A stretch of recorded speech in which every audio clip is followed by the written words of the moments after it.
It's become a serious problem for thousands of families every year. Children swallowing lithium-ion button batteries. And within just a few hours, those batteries can cause serious damage inside your body. Consumer investigator Jenn Strathman shows you the new steps being taken to keep your family safe.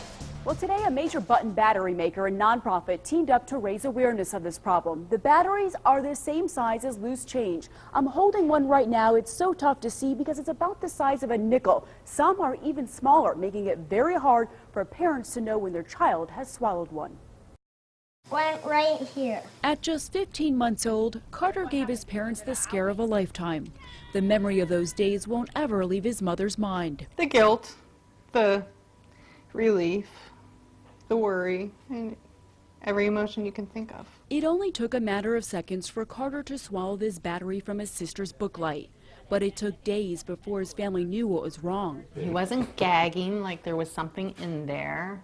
He wasn't clawing at his throat, never complained, nothing. Flu-like symptoms were the only sign there was a problem. A doctor even examined Carter and found nothing wrong.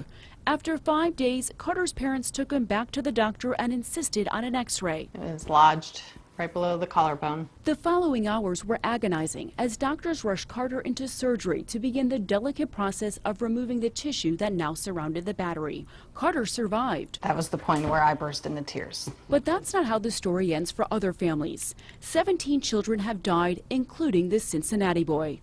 His parents say doctors diagnosed him with the flu, an ear infection, and even asthma. By the time they figured out it was a button battery, it was too late. There has been many, many tragic situations. As tragic as ours was, we were the lucky ones. Thank God. Every year, 3,500 kids swallow these batteries. Some children pass them, but when they become lodged, the batteries can cause internal chemical burns in as little as 2 hours. Damage like that forced doctors to remove 2 inches of this 2-year-old's esophagus after he swallowed a button battery. It came from our DVD remote control player that happened to just pop out of the back. The shiny, thin batteries are common in all sorts of household products, from booklights to musical greeting cards. So how easy is this one to get out? Oh, they just fall right out. The Consumer Product Safety Commission says toys are the only products that must have the batteries secured with a screw or other device. But 5 on Your Side found a loophole. This booklight is marketed to teens, but the batteries don't have to be secure because it's an accessory and not a toy. Look how easy it is to access the batteries. The CPSC wants security features on all products and asked industry leaders for voluntary compliance. We know that UL and ASTM are working on standards to raise awareness and to also change the design. Energizer is teaming up with Safe Kids USA to launch an awareness campaign, and the battery maker is announcing changes to its packaging. Cleveland's American Greetings has a different safety feature, securing lithium-ion batteries in a plastic mold that is extremely difficult to swallow. Every company is taking a different approach. While the changes are voluntary, mandatory changes could be around the corner.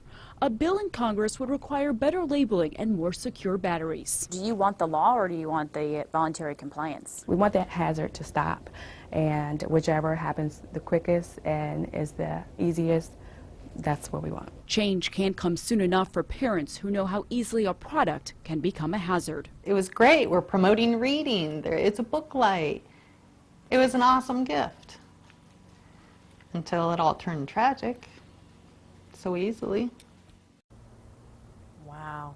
Well, Jen, what can parents do if they have these batteries in their home? And I liked in your piece, you showed just how easily it is to have access to them. It's so simple, and so there's a simple solution. This family is taking tape, just wrapping it around the device so that a child can't get in there, or just keep it out of the reach of a child. Good advice. All right. Thank you very much, Jen. Very interesting tonight.